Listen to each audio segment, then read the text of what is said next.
26।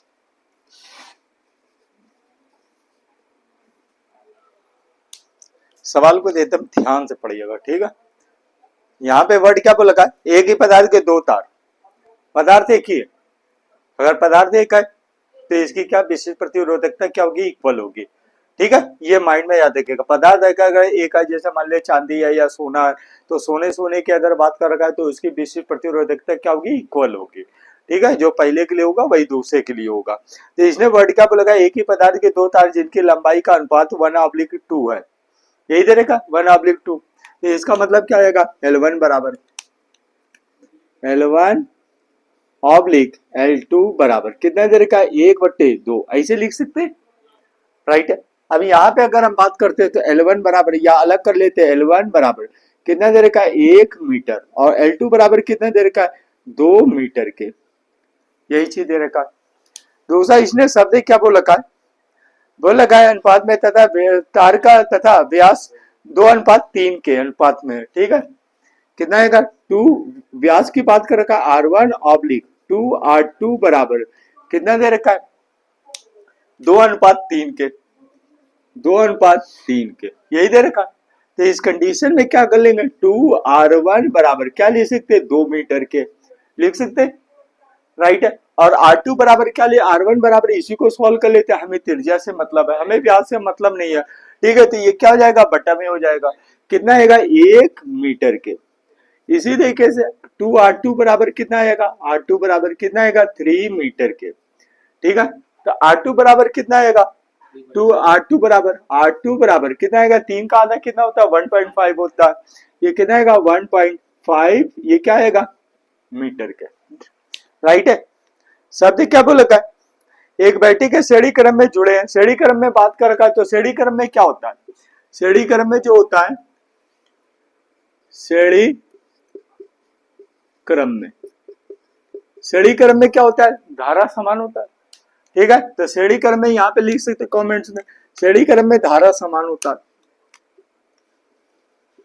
श्रेणी क्रम में धारा समान होता है, ठीक है, होता। अब श्रेणी क्रम में धारा समान होती है तो इसका मतलब क्या आएगा, I1 बराबर I2 के, हो गया। दूसरा इसने वर्ड क्या बोला, दोनों तारों के सिरों के बीच विभवांतर का अनुपात ज्ञात कीजिए। विभवांतर की बात कर रखा है तो विभव को किससे शो करते हैं, V1 ऑब्लिक कितना आएगा, V2 बराबर क्या आएगा। अब बात करते हैं ओम के नियमानुसार क्या होता है, ओम के नियमानुसार V बराबर क्या होता है, I इंटू R के, यही था, राइट है। इसका मतलब क्या हो जाएगा, श्रेणी क्रम में तो धारा समान है, ये तो पता चल गया, I1 जितना पहले तार के लिए उतना दूसरे तार के लिए, ठीक है। लेकिन हमें R1 और R2 की वैल्यू चाहिए, इसका प्रतिरोध यानी कि 1 मीटर लंबे तार वाले का प्रतिरोध चाहिए और दूसरा हमें R2 की चाहिए, ठीक है, राइट है। तो एक काम कर लेते हैं, इस कंडीशन में क्या कर ले, इस कंडीशन में चेक कर लेते हैं पहले तार के लिए, प्रथम तार के लिए, यहाँ पे शो कर सकते हैं प्रथम तार के लिए। कोई फार्मूला है आपके पास, L दे रखा, R दे रखा, कोई फार्मूला है आपके पास, कौन सा फार्मूला था, रो बराबर, एक काम कर लेते हैं, इस जगह पे थोड़ा सा बीजे इसने हिंट से दे रखा है, समान द्रव्यमानता है एक ही पदार्थ का, ठीक है। तो रो बराबर हमारे पास क्या होता है, हमारे पास रो बराबर जो फार्मूला होता है, रो बराबर क्या होता है, RA ऑब्लिक कितना होता है, L के, यही वाला फार्मूला था, राइट है। इससे हमें R की वैल्यू निकल जाएगी, तो R बराबर कितना आएगा प्रथम तार के लिए, चलिए ठीक है, तो कितना आएगा R1 बराबर, ये क्या आएगा, L इंटू रो, L या rho into row multiply L1 के, प्रथम तार की बात कर, तो प्रथम के लिए 1 कर लिए, ठीक है, डिवाइडेड बाय क्षेत्रफल किसमें टूटेगा, क्षेत्रफल टूटेगा पाई R स्क्वायर में, याद रखिए, ठीक है। तो A1 किस में टूट सकता है, पाई की वैल्यू तो कॉमन होगी, यहाँ पे कितना आएगा R1 स्क्वायर, राइट, हो गया। ये कितना निकल गया हमारा प्रथम तार के लिए, ओम, ठीक है। अब इस कंडीशन में हम V चेक कर लेते हैं, विभव कितना हो रहा है, तो V बराबर कितना आएगा, V1 बराबर कितना आएगा, I, श्रेणी क्रम में क्या होगा, धारा समान होगी, तो I मल्टीप्लाई कितना आएगा R1 के, हो गया। अब R1 का मान यहाँ पे हम पुट कर देते हैं, यहीं पे चेक कर लीजिए। तो कितना आएगा, V1 बराबर I मल्टीप्लाई, यहाँ पे एक काम कर लेते हैं, I1 बराबर I2 बराबर, ये किसके लिख सकते हैं, I एम्पियर के लिख सकते हैं। ठीक है, तो इस कंडीशन में क्या आएगा, R1 की वैल्यू रो को पुट अप कर दीजिए, कितना आएगा, row multiply L1 divided by कितना आएगा, पाई R1 स्क्वायर। इसको मान लेते हैं समीकरण 1। अब इसी तरीके से बात कर लेते हैं द्वितीय तार के लिए। द्वितीय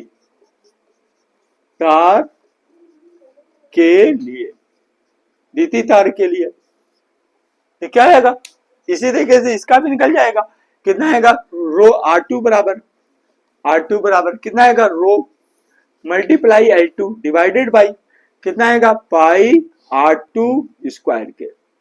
ठीक है, अब इस कंडीशन में क्या कर लेते हैं, V2 की वैल्यू फाइंड कर लेते हैं। तो V2 बराबर हमारे पास कितना आएगा, V2 बराबर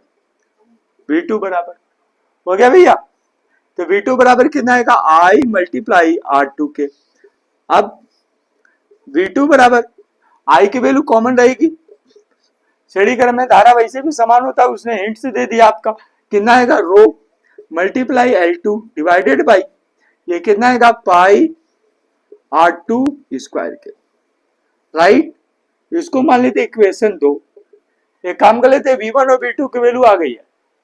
अब एक काम कर लेते, समीकरण 1 में समीकरण 2 का भाग देने पर, ठीक है, तो क्या आएगा हमारे पास, देख लेते हैं। V1 ऑब्लिक V2 बराबर ये कितना आएगा, I multiply rho L1 divided by कितना आएगा, पाई R1 स्क्वायर डिवाइडेड बाई ये कितना आएगा, I multiply rho L2 divided by pi R2 square के। हो गया। अब फार्मूला ही जगह पे क्या आ रहा है, आई कैंसिल आउट हो जाएगा, रो कैंसिल हो जाएगा, क्योंकि पदार्थ एक ही है। ठीक है, और श्रेणी क्रम में जुड़े, पाई कैंसिल हो जाएगा। तो हमारे पास फार्मूला क्या बचा है, इसको देख लेते हैं। तो V1 ऑब्लिक कितना आएगा, V1 ऑब्लिक V2 बराबर V1 की वैल्यू ये कितना आएगा, R2, R1 बटा है, R2 क्या है, बटे का बटा है, तो ये क्या हो जाएगा, ऊपर हो जाएगा। तो कितना आएगा, ये पहले इसको लिख लेते हैं, L1 ऑब्लिक L2 मल्टीप्लाई कितना आएगा, R2 square divided by R1 square, यही होगा। राइट है, तो इस कंडीशन में V1 ऑब्लिक V2 बराबर अनुपात की बात कर रहा है, L1 की वैल्यू कितनी दे रखी है, 1 ऑब्लिक 2। ओके, ऐसे ही डायरेक्टली लिख देते हैं। ठीक है, और R2 की वैल्यू कितनी दे रखी है, R2 की वैल्यू दे रखी है 1.5, कितना आएगा, 15 गुणे 10 की पावर माइनस का 1 का whole square divided by R1 की वैल्यू हमारे पास कितनी दे रखी है, 1, ये कितना आएगा, 1 का होल स्क्वायर, यही हो जाएगा। एक काम कर लेते हैं, V1 ऑब्लिक V2 बराबर V1 ऑब्लिक V2 बराबर कितना आएगा, 1/2 मल्टीप्लाई कितना आएगा, 15 गुणे 10 पर माइनस का 1 डिवाइडेड बाई कितना आएगा, एक और है स्क्वायर लगा हुआ। ठीक है, तो इसको भी हम लिख सकते हैं 15 गुणे 10 की पावर माइनस का 1 लिख सकते हैं। राइट है, डिवाइडेड बाई कितना आएगा, 1 मल्टीप्लाई 1 के। अब इसको सॉल्व कर लेते हैं, सॉल्व हो रहा है, नहीं हो रहा, थोड़ा सा इजी तरीके से कर लेते हैं। ठीक है, थोड़ा सा, तो यहाँ पे क्या आएगा, V1 ऑब्लिक V2 बराबर, कुछ ना कुछ तो तरीका लगाना ही पड़ेगा। तो एक काम कर लेते हैं, इसको बटे को, ये जो पावर है इसको नीचे ले आते हैं। ठीक है, पावर जो है इसको नीचे ले आते हैं, तो कितना आएगा, 1 ऑब्लिक कितना आएगा, 2 मल्टीप्लाई कितना आएगा, 15 गुणे 15 डिवाइडेड बाई कितना आएगा, ये पावर नीचे आएगा तो क्या आएगा, माइनस का था प्लस का हो गया, तो 10 की पावर 1 का मतलब क्या आएगा, 10। ठीक है, एक के बाद में 1 0, तो कितना आएगा, 10 गुणे 10, यही हो जाएगा। राइट है, ओके। तो यहाँ पे एक काम कर लेते हैं, इसको सॉल्व कर लेते हैं। 5 तिया 15, 5 दूना 10, 5 तिया 15, 5 दूना 10। ठीक है, तो कितना आएगा, यह आएगा हमारा 3 त्रिका 9, 2 दूना 4 दूना 8, ये हमारा विभव आ जाएगा। कितना आएगा, V1 ऑब्लिक V2 बराबर कितना आएगा, V1 ऑब्लिक V2 बराबर कितना आएगा 9/8 के। ये हमारा राइट आंसर होगा। ठीक है, राइट।